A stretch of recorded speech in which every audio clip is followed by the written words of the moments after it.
Dobrodošli v Showcastu. Moje ime je Petra Kalani in vi gledate prvi slovenski podcast, ki ima ime bolj šokantno od vsebine.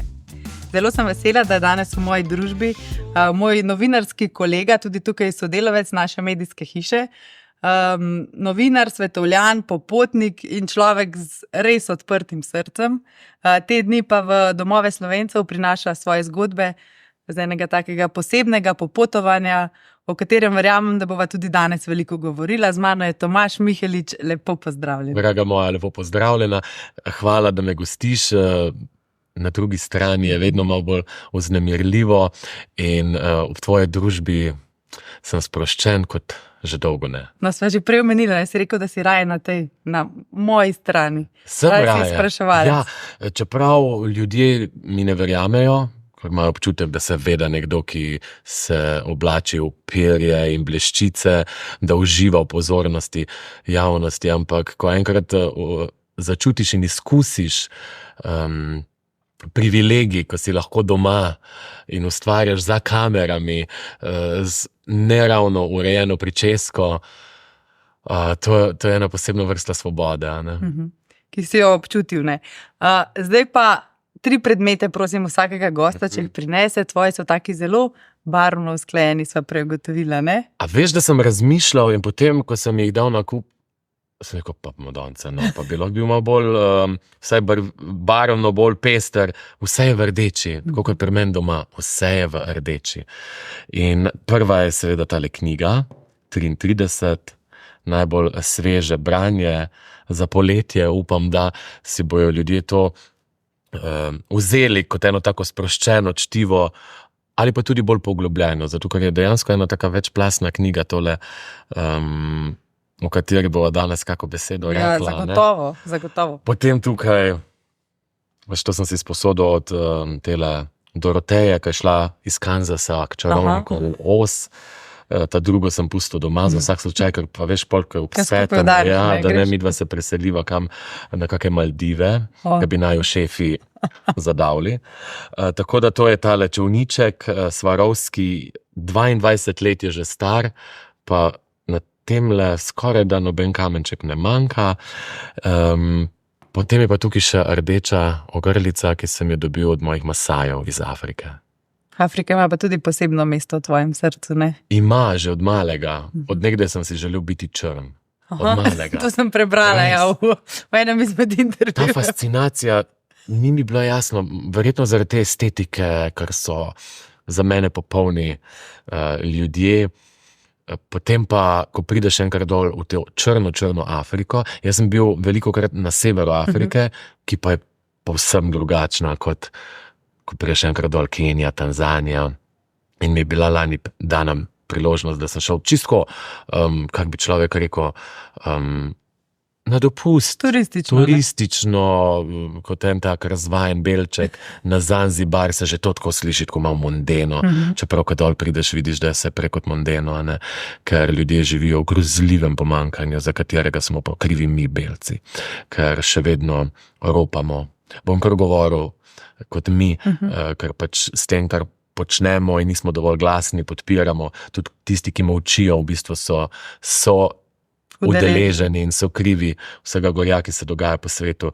In vse, kar je razkošnega, je v lasti belceva. Ne? Potem pa greš kak meter ven iz teh rezortov, pa vidiš vso človeško bedo, ki smo jo mi povzročili, čeprav ti ljudje, to so take krasne duše, to so tako neobremenjeni, tako preprosti, nenavezani na materialno, ne samo zaradi tega, ker nimajo, ampak zato, ker vejo, da oni rabijo osnovne stvari, to je hrana, voda, streha nad glavo, vse ostalo je pa v srcu in na obrazu, to tisti njihovi značilni kristalni nasmehi, ki te takoj razorožijo, ki te popeljejo v neke druge dimenzije.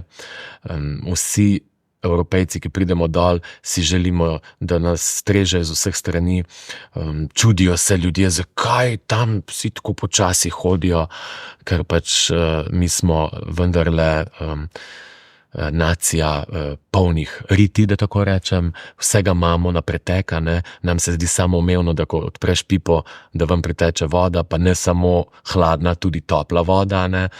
Ko odpreš hladilnik, noter mora biti mizica pogrni se, ne izbire na pretek, dol je pa to velik luksus in privilegija, ne, ker jim še vedno vsak dan zaprejo vodo, izključijo elektriko in so prepuščeni milosti in nemilosti celotne skupnosti in pa lastne iznajdljivosti. No in prav posebno misijo imaš ti tam spodaj v Afriki, ne? Res, ja. V Tanzaniji, v okolici Aruše,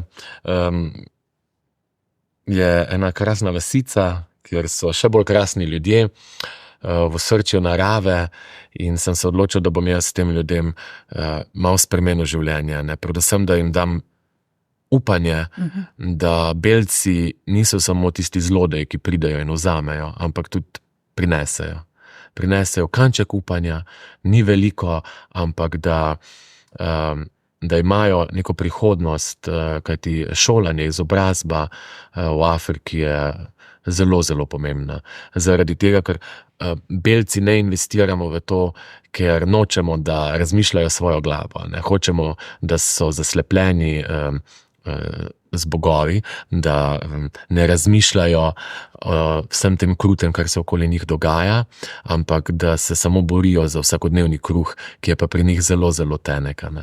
Se skozi vidi, če sploh je ta priložnost, da ga vsak dan zaužijajo. In potem sem se odločil, da bom šolal otroke njihove, ne. Spoznal sem kar nekaj prečudovitih ljudi. Od malega sem si želel posvojiti tako klišejsko, belsko, ne, da bom enkrat pa jaz posvojil kakega otroka iz Afrike. Zdaj sem pa posvojil brata. Imam 31 let starega brata, ki se dejansko tudi kličemo bratja, ne, in sestre. Kaka je brat, po svahilijsko dada je pa sestra. In takoj te vzame za svoje. Kako oni tebe kličejo? Isto, Kaka, mzungu je beseda za belca, in ko vidiš ti tiste otročke, ko se derejo, kričijo za tabo in ti mahajo mzungu, in nihče od tebe nič ne zahteva, ne. Ker mi te prizore, ki vidimo, ki trkajo na našo slabo vest, da bi čim več donirali različnim velikim organizacijam, ki pa glavnino denarja, torej skoraj 90% denarja porabijo za svoje potrebe, ne? In v bistvu na nek način spodbujajo lakoto, ker svetovno lakoto bi lahko že milijonkrat rešili, ne? In potem to perverzno protislovje, da predsedniki držav morijo, bombardirajo, ubijajo po svetu in plenijo, njihove žene pa potem vodijo dobrodelne organizacije in hodijo dol z belo zastavico. To je sprevrženo. Tako da imamo še veliko za postoriti na sebi, na svoji zavesti, da ozavestimo to, ne? In pogosto, morda ni pravi izraz pogosto, ampak prevečkrat slišim očitek, kaj pa ti se tam zdaj angažiraš, to je tako New Age-evsko, da se ti zdaj angažiraš za neke črnce v Afriki. Poglej tule po Sloveniji, koliko ljudi je obubožanih. To, da pomagaš nekomu tam dol, še ne izvzame dejstva, da pomagaš tudi tukaj. In ponavadi to reče tisti ljudje, ki ne bi sosedu dali žlice hladne vode. Kaj šele, da bi nekomu rekli kaj lepega, ne? Ali pa celo omogočili boljše življenje. Skratka, v Sloveniji imamo veliko organizacij, ki pomagajo, smo družba, ki nam ne gre materialno tako zelo slabo, da ne bi komu drugemu omogočali boljšega dne. Dol pa cele skupnosti nimajo nič, cele pokrajine, cele ne vem, kraji, nimajo ničesar, dejansko ti ljudje nimajo ničesar, na koga se ne zanesejo, ne. Tale knjiga ima tudi prav posebno poslanstvo, ne? Velik del prihodka od prodanih knjig bo namenjen šolanju otrok, pa nisem usmerjen samo v otroke, ne? Zaradi tega, ker ti otroci bojo težko živeli, če ne bojo imeli zaledja staršev. Trudim se, da bi vzpostavil neko platformo za zaposlitev teh staršev, ne? Ker oni ne čakajo, da jim ti prineseš ribe. Nekateri si celo domišljajo, da jim prineseš že spečene ribe. Ne, oni si želijo, da jim prineseš špalico in še zraven prošnjo, da jih naučiš loviti ribe, ker morda ne znajo in so pripravljeni in zelo, zelo željni novega znanja. Ne? In čudi me, da ne sovražijo belcev, glede na vso gorje, ki smo jim ga in jim ga še vedno prizadenemo, da oni nas imajo v čislih, oni nas gledajo kot bogove, kot neko nadnaravno raso, ki je sposobna kreirati, ki ve, ki zna. V bistvu pa ne vemo, da mi njim vse ukrademo, vse izropamo, zato da se potem lahko mi kitimo in bohotimo vsem tem bogatstvu, ki smo ga deležni. In vse, kar pa njim damo, so pa odpadki, ker Afrika se duši od evropskih odpadkov. Zdaj, delček tega življenja brez balasta si pa tudi ti izkusil, ne, na svojem 33-dnevnem popotovanju. Prehodil si španski Camino. Tako. Kako je sploh padla ta odločitev? Kaj te je poklicalo tja? Jaz sem en tak, kako bi človek rekel, impulziven človek. Ko si nekaj dam v glavo, jaz moram to izpeljati. Tako je bilo tudi s sestrami in tako je bilo nenazadnje s Caminom. Dolga leta sem govoril, jaz bom enkrat šel na ta Camino. Meni se zdi to vznemirljivo, da lahko ti greš na neko pot, v bistvu na nek dopust, kjer si vsak dan aktiven, kjer ti dejansko vso to naravo prehodiš. Že ko se voziš mimo, gledaš, kako je lepo, čudovito, občuduješ okolico, zeleno, pisano. Tukaj pa vse to začutiš, vsak korak. Čeprav ni vse tako romantično, kot se zdi, so trenutki slabosti, ko bi vse pognal, 3 krasne in se vrnil domov in priznal poraz, ki ga ljudje tako radi nekomu na pleča nadenejo. Ampak jaz nisem šel tja z nobenim ciljem, zato tudi nisem imel razloga, da bi v bistvu vrednotil eno zadevo kot poraz. Ker če greš in nič ne pričakuješ, lahko kvečemo nekaj krasnega doživiš, in to je največje bogatstvo, ki ga ljudje imamo, torej ta doživetja, te izkušnje. In potem se je zgodilo to leto 2022, september, v bistvu sem že maja rekel vsem prijateljem, jaz pa grem na Camino. Ti boš pa šel na Camino. Pa ti veš, da je to verska pot, pa ti ravno pa vera nista v najboljšem odnosu. Jaz sem bolj spiritualen človek, mene ta institucionalna religija nikoli ni prepričala, glede na to, kako krvavo preteklost ima in tudi sedanjost. Tako da sem brez predsodkov si nadel nahrbtnik in šel po lahko tudi božjih stezicah, če hočeš, ker enačijo Camino. Nekako se je začel iz verskih vzgibov, sedaj pa gre dobra tretjina iz tega razloga iskati Boga, recimo. Ampak jaz mislim, da ga lahko najdeš tukaj in zdaj, predvsem pa v sebi ga moramo poiskati, ker to je nekaj božanskega, da smo mi taki, kot smo, da imamo to sposobnost razmišljanja in pa čustvovanja, ker to je knjiga o družini, to je knjiga o skupnosti, predvsem pa skozi to bolečino, ki so jo sprale solze, se potem kristalizira ena taka brezmejna ljubezen, ki ne pozna ne barve kože, ne spola, ne načina ljubezni, ob katerega se ljudje tako zelo radi spotaknejo. A ni zanimivo? Nekaj tako čistega in lepega, kot je ljubezen, mnogim ljudem povzroča toliko gorja in težav. Jaz mislim, da zaradi tega, ker sami niso občutili ljubezni, predvsem pa sami sebe nimajo radi. Zato pa se potem spotikajo ob sreči drugih ljudi. In tudi najin pogovor, sem prepričan, bo marsikoga razburil. Ravno zaradi tega, ker se pač pogovarjava sproščeno in zato, ker živiva najini življenji brezskrbno in odprto. Ampak kot si dejal, ti si šel na Camino brez pričakovanj, ampak spoznal si pa ljudi, ki so pa šli predelati določene travme, izgube, težke življenjske preizkušnje in vsi so nekako v nekem trenutku se tebi odprli in delili to zgodbo. Odkje imaš to posebno moč, da se ti ljudje kar odprejo takole? Pa se veš, novinarji smo radovedne žverce in radi brskamo po tujih življenjih, tudi zaradi tega, da kako svojo skrb, morda travmo, izziv razčistimo, a ne. In ti je potem nekako lažje, ko vidiš, da se tudi drugi ljudje soočajo s podobnimi izzivi. In morda mi zaradi tega ljudje zaupajo, ker sem odprta knjiga, ker pristopam brez zlih namenov, ker ne vrtam te tam, kjer najbolj boli, ker imam izkušnjo, kako je biti na očeh javnosti, kako je biti in oboževan in osovražen. Ne, sestre smo 22 let nazaj naredile eno tako revolucijo na slovenski, ne samo medijski, ampak tudi družbeni sceni. In ko danes opažam podobne pojave, vidim, da so se bore malo naučili. In ta moja odprtost odpira ne samo ljudi, ampak tudi vrata na splošno. Kamorkoli pridem, se počutim udobno, domače, celo najbolj zadrti posamezniki nekako si dovolijo iti čez te svoje predsodke, mi dati priložnost in predvsem dati sebi priložnost, ker s tem spoznavaš stvari, o katerih bore malo veš in ki pri nekaterih ljudeh vzbujajo strah.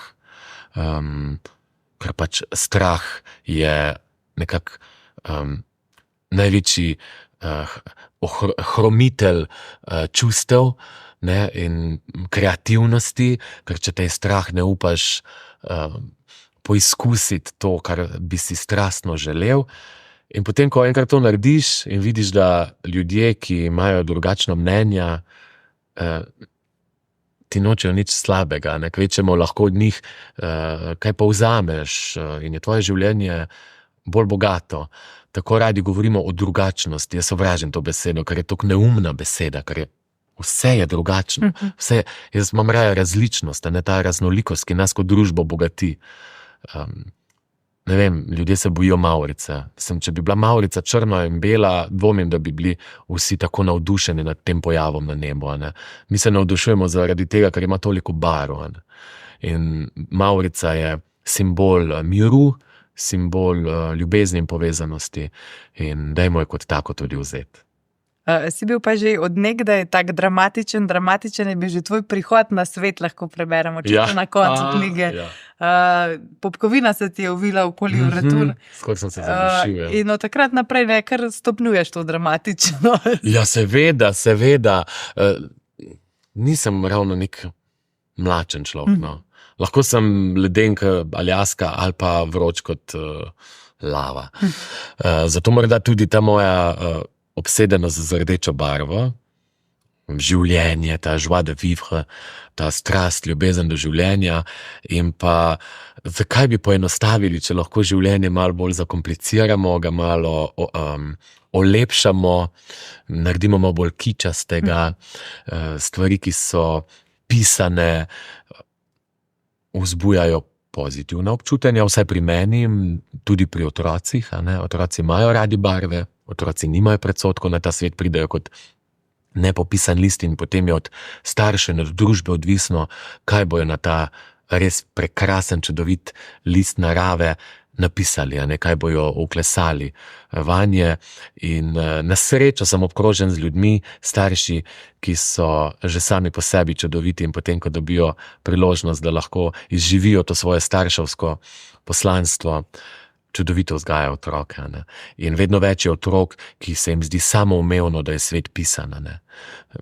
Vidim starše, mi povejo, prijateljice sploh raje govorijo o tem, če kak foter, ne vem, vidi kaj takega, kar mu gre v nos po televiziji, ne vem, reče, spet tile, pa spet oni, pa se jih črke, pa sinovi odzadi, ki hodijo v, ne vem, osnovno šolo, pa že v srednjo, razburijo, da kaj ti pa gre na živce, kaj te pa nervirajo ali pa razburjajo drugi ljudje, ki živijo svojo avtentičnost.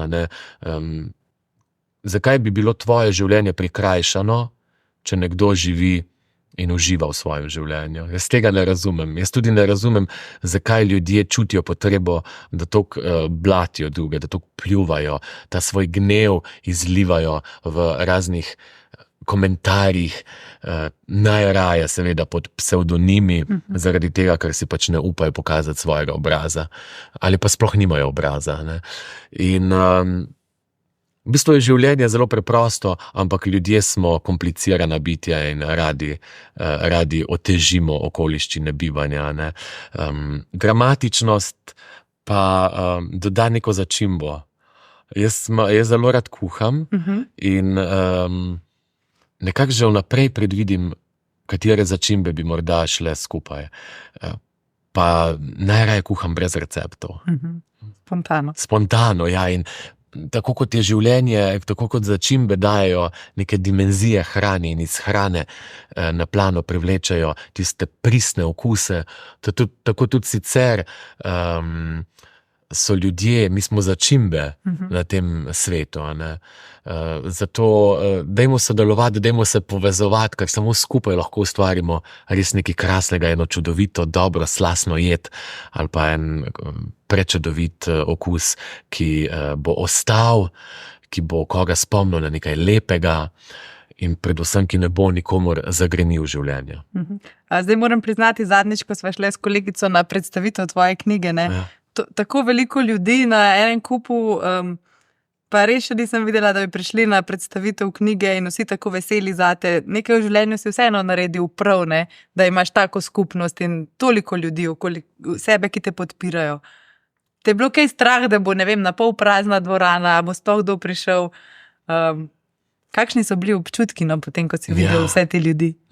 Dobro vprašanje.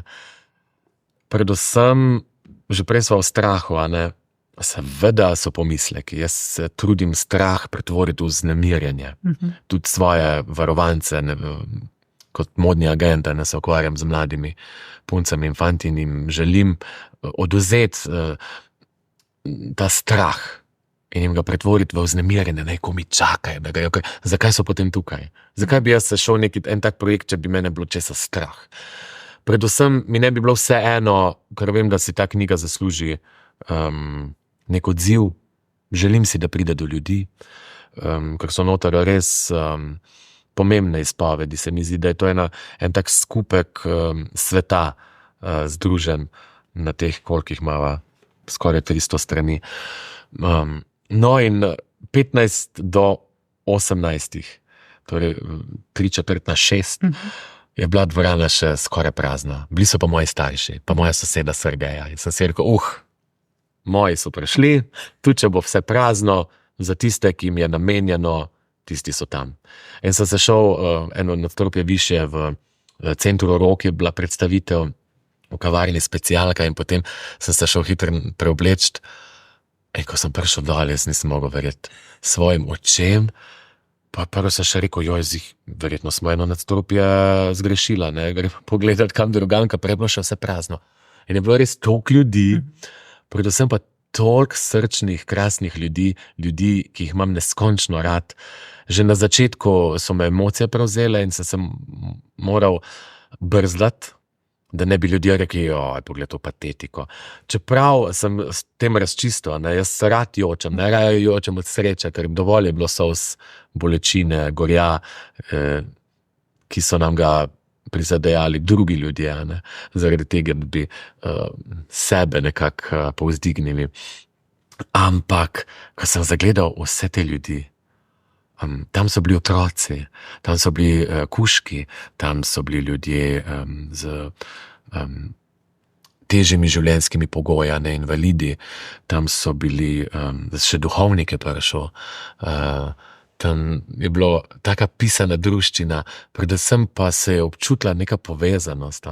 Ne vem, ti boš bolj to, lažje boš opisala to, ker si prišla neobremenjena. Ti si prišla pač pogledati, boš videla, kako bo. Sem prišla kot priprava na intervju in pogledati, Ja. In potem so spijo rekli, tukaj pa več ljudi, kot na Viktorjih v dobrih časih.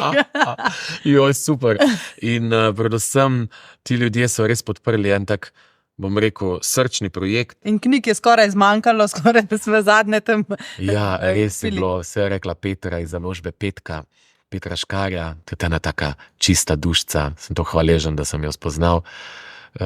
Malce me je spodbudila tudi moja prijateljica Nina Osenar-Kontrec, ker je ona pred mano izdala knjigo ravno pri založbi Petka in nekako podobno pot sva imela prej ponudbe iz drugih večjih založb po Sloveniji, ne? In potem sva se odločila za eno butično založbo. Meni je pa ta Petra celo poletje mi je skakala ven na Facebooku in mi je šla že malo na živc. Ja, ker ona je napisala kar nekaj knjig o kaminu, eno od teh svojo, potem pa ona piše tudi knjige za druge, o drugih ljudeh. In sem si mislila, kaj mi ta skozi skače naprej, pa dobro, vse v redu, ampak pol razumeš te algoritme, kako delujejo. In zdaj mi je še bolj jasno, zakaj je. Ne? In dobro, da mi je skakala pred oči in so se spoznala in zelo povezala. Ne? Ona je čist drugega sveta in je bila šokirana. Šok, vidiš, šokcast. Koliko ljudi, kdo je to, marsikoga ni poznala, ker nima televizije. Super, ni to dobro. Ja. Si predstavljaš, da bi lahko živeli mi, ker delamo v medijih brez televizije. Wow, luksus. In vse se je nekako tako zgodilo organsko, ne, z Mišo Molk, ki je vodila najin pogovor. Se imava zelo rada. Lepe besede nameniš tudi v knjigi. Ja, ona je ena najbolj krasnih ljudi, kar sem jih spoznal v življenju.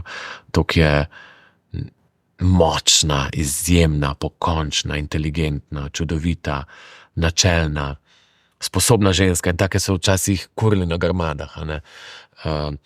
Zdaj se jim pa želi polena metati pod noge, ampak kot športnica ima odličen odriv in jih z lahkoto premaguje. Čeprav ljudje si mislijo, sej vi ste močni, pa vi boste to že vse zmogli. Ni res, smo čuteča bitja in seveda se te dotakne vsaka negativna opazka. Če je konstruktivna, super, ti ni vse eno, da si naredil kako napako, a ne jo skušaš popraviti, se opravičiti. To je ena taka osnovna vrednota, da znaš reči oprosti, predvsem pa da razmisliš, da potem tega več ne ponavljaš, ne, ker oprosti lahko zelo hitro izveni, ne, tako kot hvala. Hvala je taka, ne vem, samo ena beseda je. Zdaj pa ljudje, ki ste meni dali podporo, ki ste meni dali toliko neverjetne energije in jaz vam lahko samo hvala rečem. Ne. Se mi zdi tako neuravnoteženo, no vi meni date toliko ogromno, jaz vam pa samo za meno za to rečem hvala. Nekaj novega si je treba izmisliti, da bi lahko dali nazaj. Skratka, z Mišo ob strani je vse steklo toliko lažje, spoznava se, spoštujeva se, rada se imava in sva veter drug drugemu v jadra. Ne. In ljudje so rekli, da sva bila zabavna, da sva bila sproščena. Seveda tudi vaši odzivi so nama to potrdili, da se imate fino. Meni je sicer zelo hitro minilo, ampak je pa bil en tak pomislek, samo da ne bi bila predolga, da ne bi začela moriti. Ne. Zato sem tudi prvo poglavje, ki sem ga prebral, najprej sem hotel celega prebrati. Sem opazila, da nisi celega, rekel sem sama preskočil. Ja. Uvod sem preskočil, ker nisem želel, ker sem si štopal, pa je bilo 12 minut, ker jaz bolj počasi berem in sem v težave z branjem. In potem tolikokrat preberem stvari, da jih znam že na pamet. Zato zavidam vsem radijskim voditeljem, ki dobijo novice pod nos in oni to vse tako tekoče preberijo, brez napake.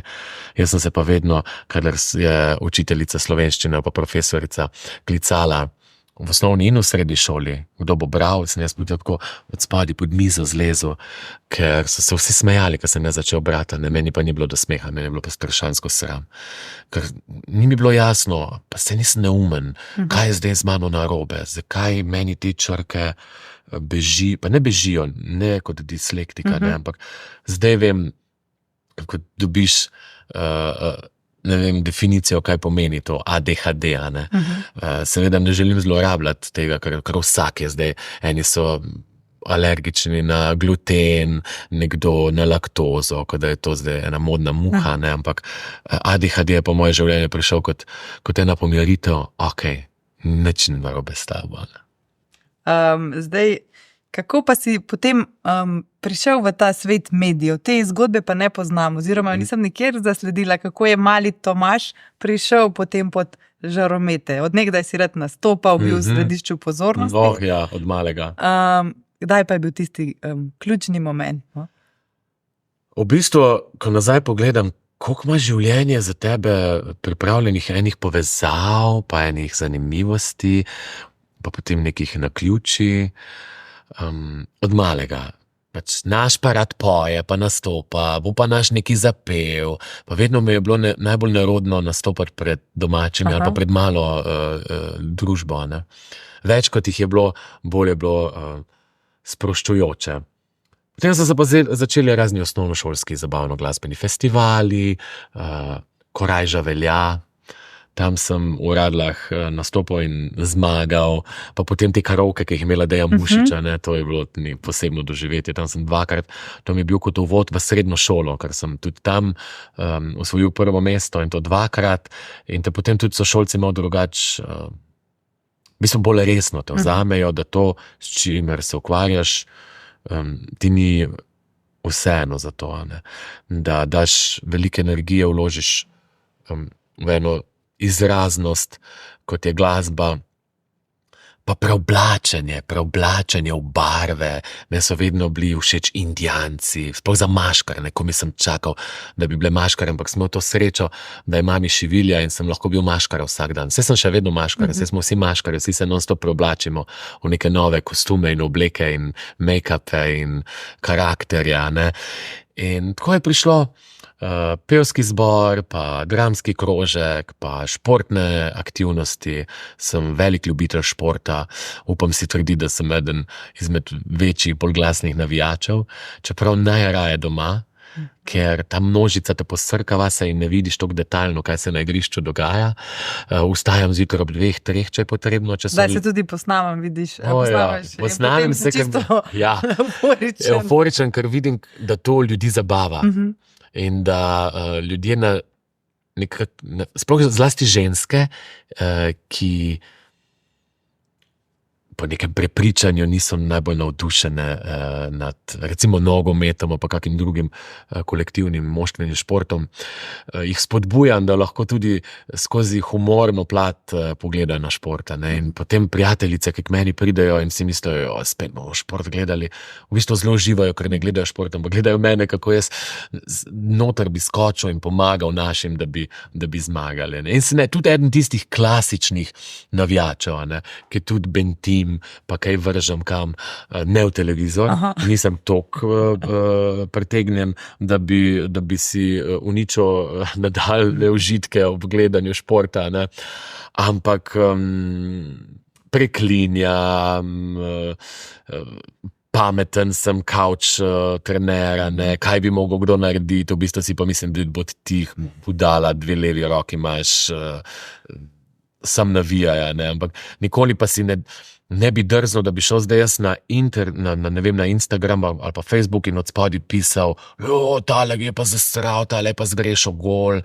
V bistvu, dajmo mi najprej pokazati, pa dokazati, kaj znamo v svojem življenju in šele potem dajmo soditi druge ljudi. V prvi vrsti spoštuješ, ne, športnike? Zelo, zelo spoštujem športnike, veliko imam prijateljev, športnikov, prišli so tudi na predstavitev knjige, nekateri so se opravičili, nekateri so kupili knjigo, Zoran Dragič je kupil knjigo in ga zelo zanima, kaj pišem, ne. Ja, ti predsodki, ker si mislim, športniki, oni so bolj površinski, nimajo časa se poglabljati, ne, ker pač je trening zahteva ogromno tebe celega, ampak sem spoznal ravno obratno, ne. Športniki so ene izjemno čiste, globoke duše, ker ne bi mogli zadovoljevati takih širokih množic, predvsem pa ob tem dosegati vrhunske uspehe, ne. Mi se sploh ne zavedamo, kakšna nacija zmagovalcev smo, ne, kakšna nacija šampionov smo. Pa ne samo Luka Dončić ali pa ne vem, Anže Kopitar, Janja Garnbret, ampak tukaj je ogromno še drugih, ki so drugi, tretji ali pa 15. Na svetu. Mi si tega sploh ne znamo zamišljati, kaj to pomeni biti ali pa se kvalificirati na olimpijske igre. Ne? Mi si to sploh ne znamo zamišljati, kako konkurenco si mogel ti premagati, da si se tja uvrstil. Seveda oni nastopajo zase, v prvi vrsti nastopajo zase, ne? Ker to bi bilo isto, da bi se zdaj vsak, da bi midva imela milijon fanov in vsi bi navijali. Dajmo, kako hud intervju, wow, the best, ne? Pač vsak dela zase, ampak dajo ti pa motivacijo, potrud se, naredi nekaj v tej smeri, da tudi ti izpolniš svoje cilje. Ne? Da se da, ne? Da se, vse se da. Zdaj, omenil si predsodke in šport. Dva zelo zanimiva citata sem si zapomnila iz predstavitve knjige. Prvi je, da je seks šport za reveže. Tako je. Takrat si povzel kar veliko smeha. Sem slišala, ko so nekateri še potali, potem sem jaz revež. In o predsodkih si zelo lepo povedal, da brez predsodkov pa vseeno ne bi bilo tvoje kariere, ne? Da so ti predsodki pomagali do prepoznavnosti. Ja, predsodki mi plačujejo položnice potem takem, ne? Koliko se ti zdi, da je resnice v teh dveh citati, ki si jih povedal? Predvsem, ja, da seksa lahko vsaka, ne? To pomeni, šport je seks je šport za reveže. To lahko vsak, ljubi se pa ne vsak, ljubiti se moraš pa znati. Ne? Seks je ena mehanična aktivnost, ne? Ki je seveda namenjena užitkom, reprodukciji, sprošča hormone sreče, a ne sokove telesne, da se obnavljajo celice. Preveč in prevelik poudarek dajemo na to mehanično penetracijo, a ne? In se premalo pogovarjamo, premalo čutimo. A ne? Ta aktivnost, posteljna aktivnost bi bila veliko bolj zanimiva, vznemirljiva in pestra, če bi komunicirali med seksom. Aha, to mi paše, ja, tlele me dej, ne, to pa ne. Jaz opažam, koliko malo moški poznajo ženski spolni organ. Ne? Jaz kot zdravstveni delavec sem negoval ženske, ki so bile po operacijah ali pa starejše gospe nebogljene, ne? Ljudi v intenzivnih enotah, ko sem bil na praksi. In v bistvu je potrebno se zavedati, da je ženski spolni organ zelo občutljiv. Ne? In moški mislijo, da lahko kar z neko agresijo, z neko prodornostjo zadovoljijo žensko. V bistvu pa zadovoljujejo svoje neke te barbarske, prvinske nagone, neko svojo predstavo imajo, da ženska v tem uživa, ko vpije. Ne morda vpije zato, ker je boli. Ker ne veš, da je ščegetavček občutljiv, zelo občutljiv organ in to ni en gumb, na katerega pritiskaš in ga zavijaš vse smeri. Premalo se vloži čustev v nek odnos, intimen odnos. Ne? In ne samo ljubezen, ampak to ljubljenje, ta erotika, ta kurjava, ko se dogaja, preden pride do samega akta, no, to pa ti potem z leti postane bolj zanimivo in bolj pomembno. Tako da preden pride do samega odnosa spolnega, ta pot, te energije, te puščice, strelice, ki grejo upam, da v obe smeri, ne? To je tisto, kar meni osebno danes pri 45 letih največ pomeni. Ne? Tako da vsi smo mi reveži, ker pač nam seveda telesnost je nek naravna stvar, ne? Naravna potreba, tako kot hrana, tako kot voda. Potem pa, če greva v predsodke, predsodki so pa strah pred nepoznanim. In vsi jih imam. Jaz sem mislil, dolgo časa sem bil prepričan, jaz pa nimam predsodkov, jaz pa vse sprejmem in potem sem jih dobil po buči. In prav je tako, ker od napak se učimo. Na napakah se učimo. Starši, prijatelji, učitelji ti lahko 1000-krat povedo, ne tega delati, lahko ti obrazložijo zaradi tega in tega in tega, ne tega početi. Ampak jaz potem rečem mojim prijateljem, pusti jih, da jih dobijo po buči, tako kot si jih ti dobila, tako kot sem jih jaz dobil, ker na ta način se bojo naučili. Ne? Nama lahko nekdo razlaga, kako krasno je v Indiji, kako čudovite barve in vonjave so. Dokler ti tega sam ne občutiš, ne zavonjaš, ne boš vedel. Ne? Tako da na izkušnjah se učimo in predsodki nam dajejo, nas silijo v to, da izkusimo tisto, kar ne poznamo. Ne? Seveda, če imamo kapaciteto, ker vsak človek nima kapacitete, da to dojame. Ne? Možgani so vesolje in zelo, zelo majhen drobec tega vesolja uporabljamo. Ne? A ti tako živiš življenje, da moraš vse na svoji koži preizkusiti? Obvezno. Ne verjameš nič na besedo? Verjamem, ampak mi nič ne da ta besede. Ne. Raje se vržem v vodo, tudi če je ledeno mrzla, to imam grozljiv. Mogoče to je eden od strah, pred to ledeno vodo. Kaj mi bo ta ledena voda naredila? Lahko bi bil cel teden, smrdel bi od umazanije, če bi imel sam ledeno vodo doma, pa ne možnosti, da jo zagrejemo. Ne. In večkrat se zgodi, da kaj prenavljajo v bloku in potem izključijo vodo in se ne morem umiti v mrzli vodi, si grem potem zagret vodo in se polivam, tako kot sem se v Indiji ali pa v Afriki. Ampak se vržem. Sem tudi to preizkusil in zdaj dojel, kako v bistvu premagata, seveda z dihanjem, ogromno enih tehnik, kako iti čez marsikaj, tudi ženske pri porodu predihajo bolečino, in zato ženske rojevate, zato ker ste nadnaravna bitja, zato ker če bi moški rojevali, bi bilo pol manj otrok, morda bi to za svet bilo bolje, zaradi tega, da ga ne bi že toliko prerasli, ker je preveč ljudi za tako majhen in tako čudovit svet, ker ne znamo z njim delati, ampak v dihanju je vsa umetnost, v bistvu je pa dihanje osnova za življenje. In ko greš v ledeno mrzlo vodo, jaz grem na začetku počasi, pa se pa kar hitro vržem vanjo in se v bistvu mi naredi en tak, pač tako si vizualiziram, da se mi naredi en tak oljnat filter čez mene in v bistvu ta okoli mene, v bistvu ta ledena, boleča hladnost, ta mraz, ki v bistvu kot neke budice sili vate, zgine. In potem, ko pridem ven, grem spet noter nazaj. To sem v Afriki doživel, ker tam blizu, kjer živi ta moja družina, je ena čudovita reka, s takimi tolmunčki, pa slapovi. In ko sem jaz tja prišel, sem rekel, pa to je tako kot pri nas v Sloveniji. Kako pri vas? Ne, oni si ne znajo seveda predstavljati, da obstaja še drug svet, kjer so podobnosti. In dejansko sem jim potem kazal slike iz mojih pohodnih, iz avantur po prečudoviti Sloveniji in so dojeli, pa se vi tudi imate toliko zelenja, toliko voda. In ko sem se vrgel, jaz v tisto hladno, ledeno vodo, tako žitek.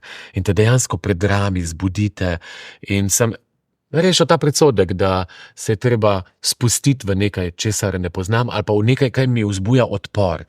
In predvsem zakaj, to se moram vprašati, zakaj mi nekaj vzbuja odpor. Verjetno je v meni to, kar sovražim pri drugemu. In če jaz sovražim, ta beseda je zelo močna, ampak zelo prisotna v svetu. Svet je poln sovraštva, žal. Zato govorimo o genocidu. Evo vidiš, še peta se skoraj slomila. Govorimo o genocidih, o trpečih, morečih otrok, o morjenih otrocih.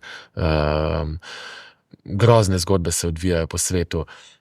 Ne sme nam biti vseeno in ne smemo biti tiho, ker z molčanjem spodbujamo ravno tiste in jim dajemo moč in jih opogumljamo, ki so največji rablji.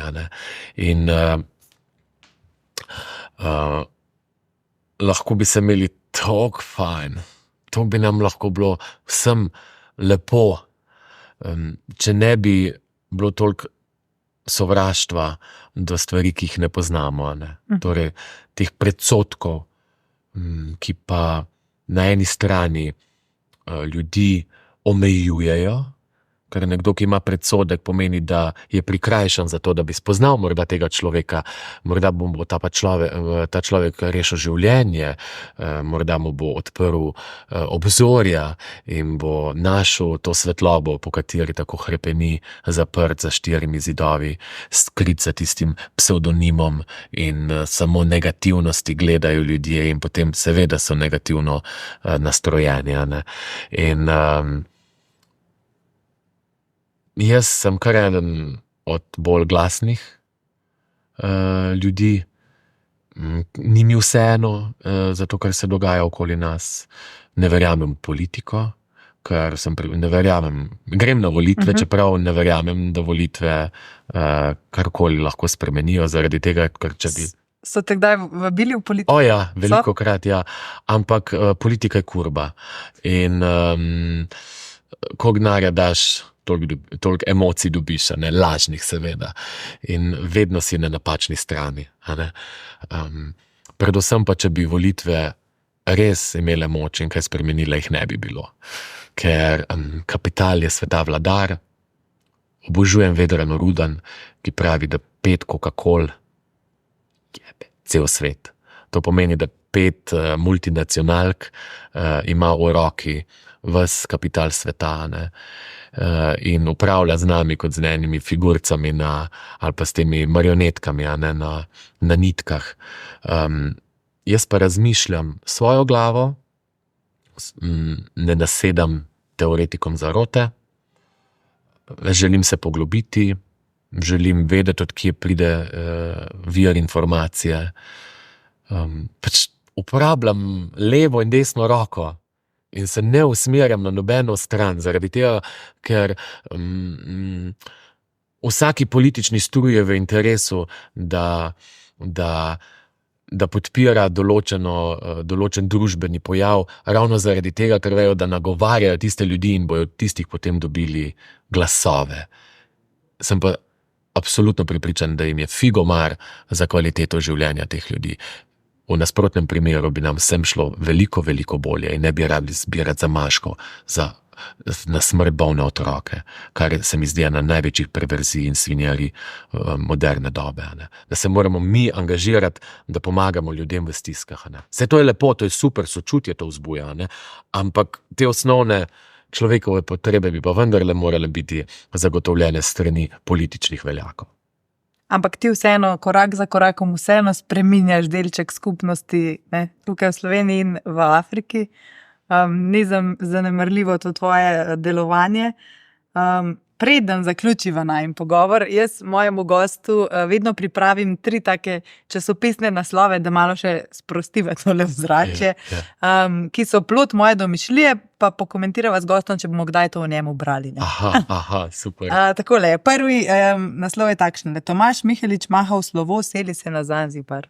Je možnost, da boš zdaj pa mahal v Sloveniji in spakiral kovčke in odšel, da boš imel vsega dovolj in šel v enostavnejši svet? Ja, na Zanzibar gotovo ne, prej pa v notranjost Tanzanije z veseljem, ampak Slovenija je tako čudovita. Slovenija je res oaza. Mi se sploh ne zavedamo, na kakem čudovitem, varnem in pa zelenem koncu sveta živimo. Mi smo dejansko v oazi. Ne?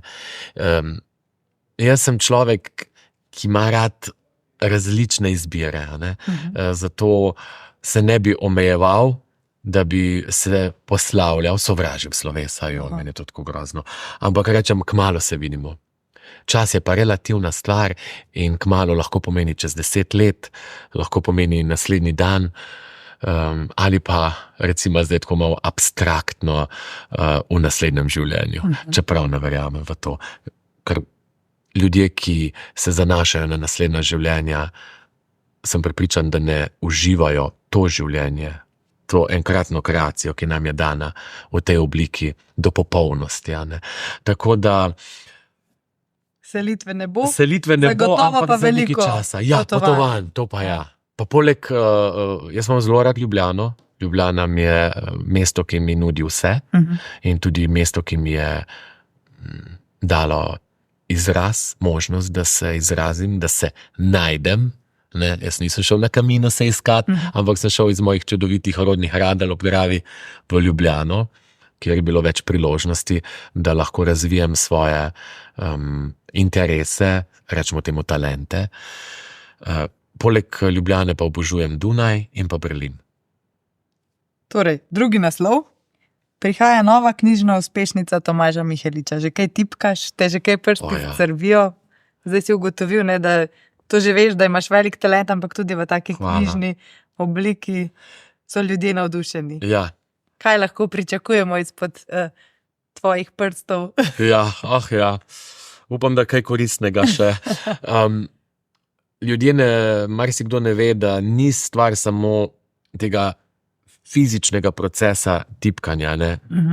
Mi tipkamo v glavi non-stop, ko sedimo pred kavčem, mislim na kavču pred televizorjem in gledamo stvari in dobivamo ideje, ne? Kar padajo ideje in kaj bi lahko ustvarili. Tako da zagotovo naslednja knjiga bo pa posvečena Afriki v celoti, ker imam eno, upam si trditi, filmsko zgodbo, med belcem in črncem, ki je malo drugačna, kot so številne krute zgodbe. Tako da sem tudi temu svojemu afriškemu bratu dal možnost, da sam spiše zaključek. Ja. Ker so njihove življenjske zgodbe zelo krute. Zdaj bomo videli, a bo romantična komedija, ali bo drama, ali bo tragedija. Vsekakor pa ne bo mlačno, a ne? Ne, mlaka pa ne, to pa ne. To pa ne. Dogodek v mestu Gogi, ko se nič ne zgodi. Tretji naslov, sestre so nazaj in pripravljajo turnejo. Zdaj vsi so me spraševali, ti vprašali, kaj z Marleno, je šla nazaj v Omaro, kje je Marlena? Moram te vprašati. Seveda. Kje je Marlena počiva, te spremlja iz ozadja? Te mučilne naprave so si izmislili moški. Nobena ženska si ne bi izmislila pet. To je tako naporno, nezdravo za telo. Tako da čim manjkrat jih obujem, bolj sem srečen in zadovoljen. Morda bi naslov lahko spremenila ne ravno sestre, ali pa, ker zdaj bomo počasi že tete. Mogoče pa bojo tudi pol še kakšne ome prišle na vrsto. Tako da mogoče tete so nazaj. Na jesen življenja. Na jesen življenja, s kozmo diskom, pa z tistimi dvojnimi očali. Morda se bo pa zgodilo kaj tudi na avgustovskem Magnifikovem koncertu. Kdo ve? Le kdo ve. No, to bomo vzela kot namig. Tomaž, najlepša hvala, da si vzel čas. Hvala tebi. Zdaj želim ti vse dobro. Spodbujam vse, da si preberete tole knjigo. Hvala ti. In naredite zraven nekaj dobrega v končni fazi, ne? Absolutno. Ker zato sem tudi dal eno tako prijetno ceno, zato da pride do čim več ljudi in pa najdejo zaenkrat lahko na spletni strani založba 5K, torej 5K.com. Septembra bomo pa šli po Sloveniji, eno tako turnejo bomo naredili po različnih mladinskih klubih, knjigarnah, založbah, knjižnicah. Skratka med ljudi, ker to je knjiga, ki mora priti do ljudi. Tako da te lahko ljudje tam ujamejo in kaj sprašajo še, če jih kaj zanima. Ja. A veš, da me res ostavljajo večinoma ženske starejše in so čisto navdušene. To mi je pa največja sreča. Si želijo tudi one izkusiti to pot? Ja, nekatere pravijo, joj, predolgo sem čakala. Pa rečem, ne, gospa, tam sem srečal ljudi, ki so starejši od 80 let. Joj, pa zdaj sem se porodila. Gospa, jaz sem tam srečal ženske in moške, ki imajo 20, 30, 40, 50 kilogramov preveč, pa hodijo. In jih tudi nekaj izgubijo, ne? Tudi sam si rekel. Ja, izgubijo, ampak nisem se pa vrnil pretirano shiran, zato ker je španska hrana, odlična hrana in veliko smo jedli. Odlično, Tomaž. Hvala ti in upam, da se vidiva, če ne prej, ko boš izdal svojo afriško avanturo. Yes, hvala ti lepa. To je bil Showcast, hvala, da ste bili z nami.